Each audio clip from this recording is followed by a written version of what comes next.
Okay, so now for part 2, we're going to process the array in the various way and do different reports. Okay, so now let me just go to the else part. So you can say, let me just put a comment here for the first loop. Report number 1. Okay, print out all numbers. Okay, that's what we just did. Let's think about report number 2. Let's go from easy to hard. Report number 2. What about we try to print out the average of the numbers that's entered? What about average? Print out the average, which we learned from the lecture. So the idea is we're going to figure out the sum first, and then divide that by the number of inputs entered, right? So now we're going to somehow initialize some sum to be 0, and then we're going to keep accumulating this sum in the loop. Okay, and the loop structure is going to be very similar.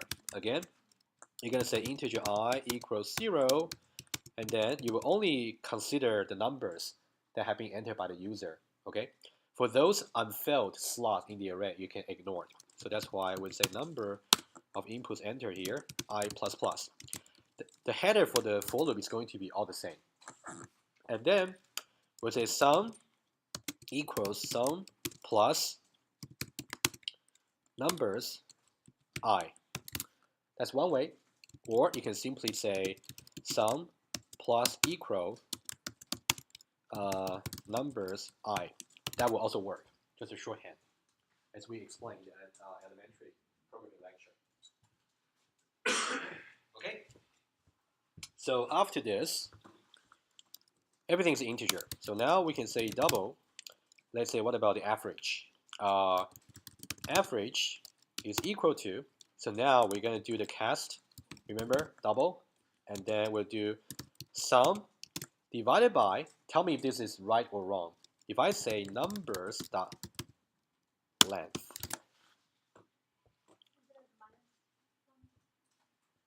Nope, nothing about the minus 1, actually. So if I say sum divided by numbers dot length, what's wrong with that? What about this case here? The length of the array would be 5. So somehow we are trying to add up the 3 numbers here and divide it by 5. So that's not right, right? So we should really divide that by the value of the counter. That's what we should do. Okay? So you should really know why this is not correct. Okay? Not correct. Okay? So we should do this instead. You should do numbers of inputs entered. Okay, for this particular case study. Okay. So what's good? Okay, so now we can say system.out.println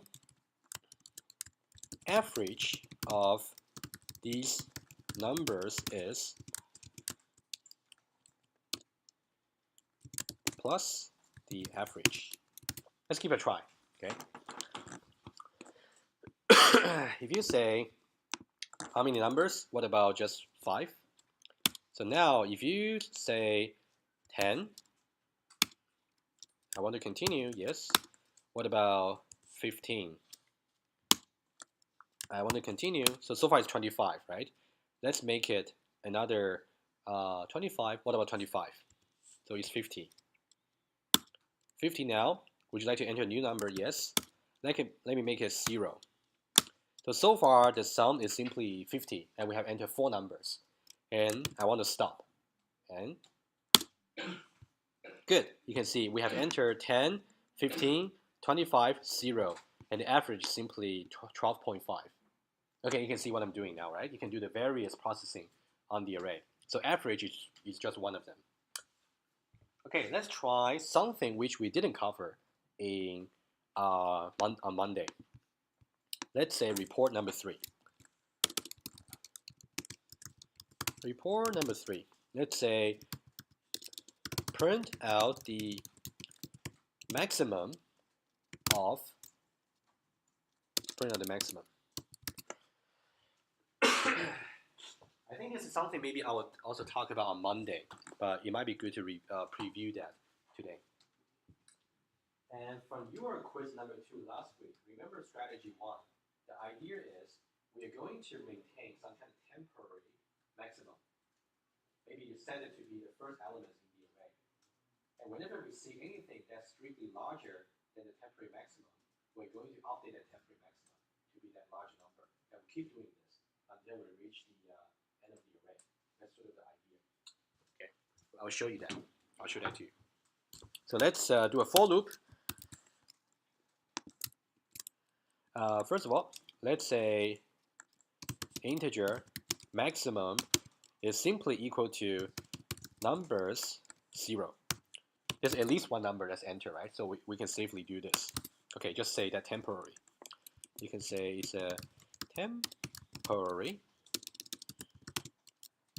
max and update it when necessary. Okay, we'll do that. So now we can say for integer I, let's still go from 0. Okay, and now we'll show you maybe it's not really necessary. Okay, so same.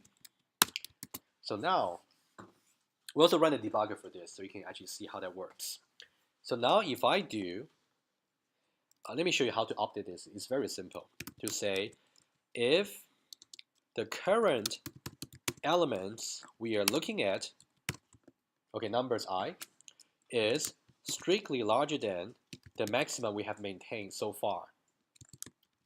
That means we have to update the maximum. It's assigned to numbers I. And that's it. And then we'll say system.out.println. You can say maximum value is max. Okay, I'll show you how this works. Let's say this array again. Let me change the values a little bit maybe, so it's more interesting to see. So now, let's say we got 21. What about 30? Let's say we have entered 3 numbers. Okay, so we're going to process these 3 numbers. So we're going to say maximum and also AI, and also AI. Okay. We're going to track it. So initially, we simply say maximum is going to be able to the first elements, right? Just set it temporarily to be 21. Okay, so now we actually enter into the loop. So I is going to be 0, and AI is simply just 21. Just compare with itself. So you shouldn't update the maximum for the very first iteration. Okay, the maximum remains to be 21. So now, if you go to the second iteration there, now I will be 1, right? So A1 will be 30. In this case, 30 is strictly larger than 21. You have updated to 30. That means you actually go into the if statement there and update maximum to the current elements. And then you go ahead and do 2 over here. So now numbers 2 will be 25. But 25 is not strictly larger than 30. So that means you don't have to update the maximum. So it remains to be 30. So 30 will be the final maximum you will find. Okay, the idea is very simple. You just set the first element to be temporary maximum. And you keep going to scan through the array. As long whenever you see some elements that is strictly larger than the temporary maximum, just update the temporary maximum and go ahead. Okay. Let's try that and see what happens.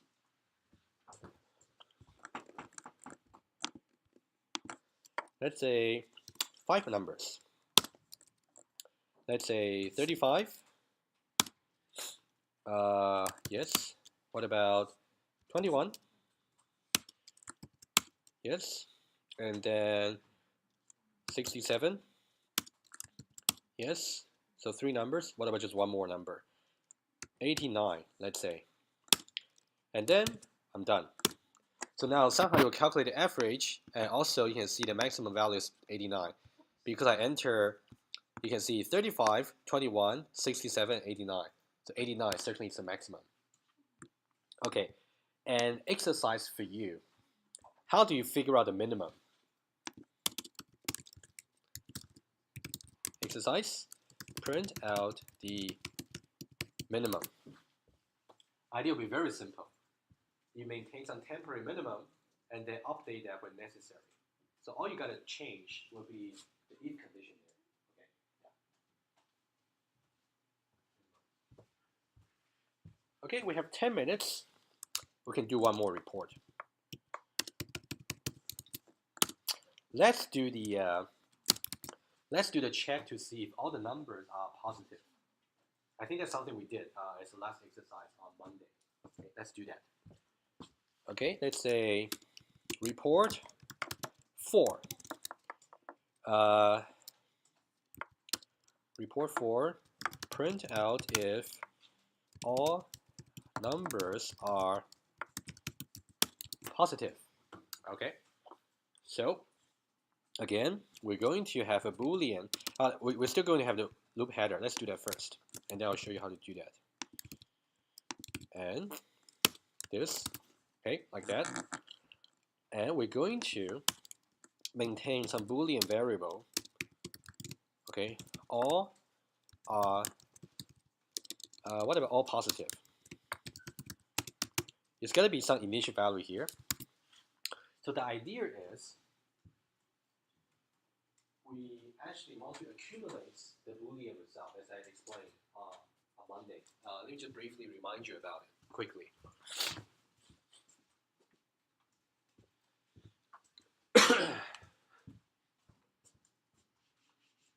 So let's see, if we have the array, the numbers like this. So the way to decide if all the numbers are positive is simply just to write A0 larger than 0, ampersand, ampersand, A1 larger than 0, and A2 larger than 0. That's what you would do. So somehow we can use the loop counter I for 0, 1, and 2. That's all we can do.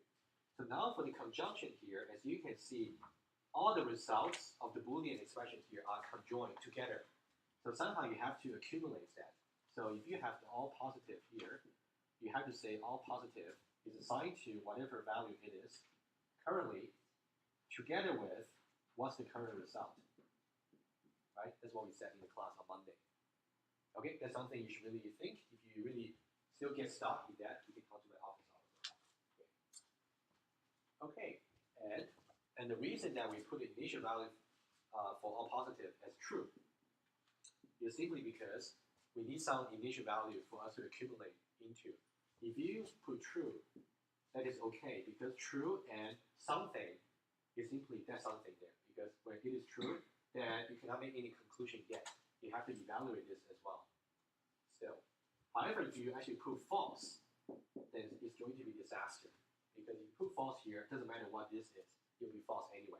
Okay, so it's gotta be true. Okay, so now let me go there and show you. So all positive would be true here. And now if we say all positive is assigned to all positive ampersand ampersand a I larger than 0. I'm going to do it. Oh, sorry, not a, numbers. I believe there's another way to write this. Let me just try.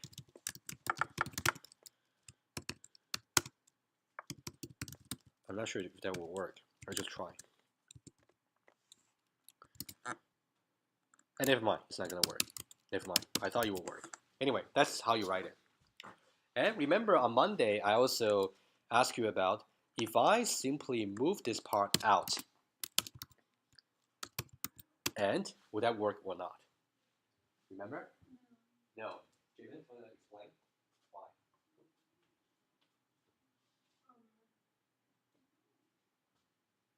I remember that it's not, it doesn't work, but I don't remember why. Okay, no problem, no problem. Let's go over that again. It's actually very important.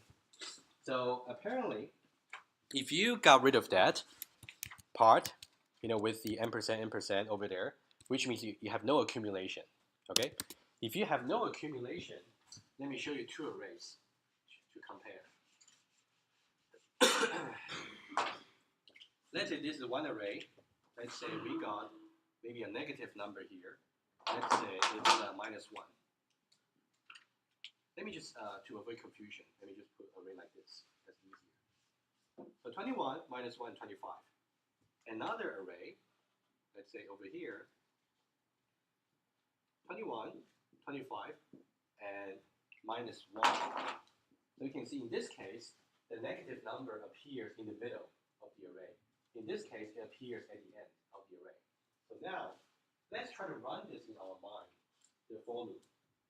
For the first version here, the first iteration, I is equal to 0.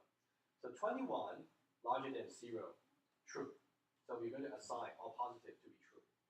In the second iteration, minus 1 larger than 0 will be false. So we'll set this to false correctly. However, when we get to the third element there, 25 larger than 0 will be true, which will wipe out our previous result of setting that to false. So basically, if you leave this out, you will only calculate the result for the very last element to see if that's positive or not. Okay, let's compare the second version here. In the second version there, in the first iteration, 21 larger than 0 is true. Second iteration, 25 larger than 0, also true. And now, in the third iteration there, minus 1 larger than 0 will be false. And we have no other numbers to set. So funny enough, this will give you the correct result. This to say you got at least one negative number. But in this case, no, it will tell you all the numbers are positive. Because the last one is actually positive, which will reassign the all positive to be true. Right? So please do think about this. I'm almost certain this will appear somewhere in your test or exam. Somewhere. Okay, so please make sure to understand this. Yeah, I'm telling you actually, so hopefully that wouldn't be that hard anymore. Yeah, yeah. Sorry, yeah. Can I make it too easy?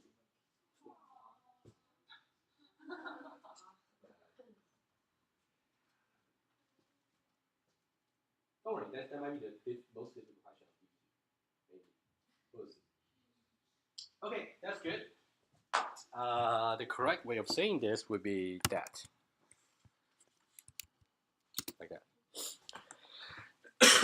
Okay, so let's just do one more test and then we're done. Okay, we can say system.out.println. Okay, so all numbers are positive. Let's say is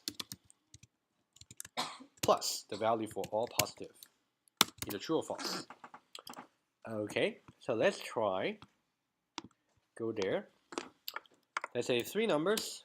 Let's say -1, and then I want to enter a new number. Let's say 23. New number? No. Okay, so now -1 and 23. Average is this. Maximum value 23. All positive is false. Okay, so now so far we got 3 reports for you. Okay, just using the loops on the array. Okay, so let me stop the recording.